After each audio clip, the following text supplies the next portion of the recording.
Hello everyone, today we'll talk about how to fix or how to solve the problem of glitch on the application of Brave. We go to settings.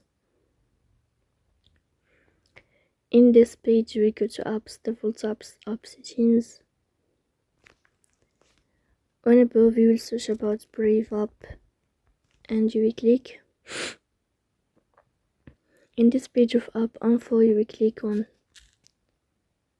first stop and you will click OK. Here you will enter to the window of storage. Then you will click on clear cache, but pay attention, don't click clear data because that can delete your account. نعم.